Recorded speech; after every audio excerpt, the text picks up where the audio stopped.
अजीज साथियों, गुजरांवाला के स्टूडेंट ने 1 मिनट में 50,000 पौधे लगाने का रिकॉर्ड कायम कर दिया।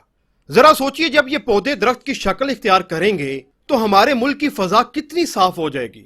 बढ़ती हुई आलूदगी को खत्म करने और सेहतमंद जिंदगी गुजारने के लिए ये एक बहुत अच्छा स्टेप है।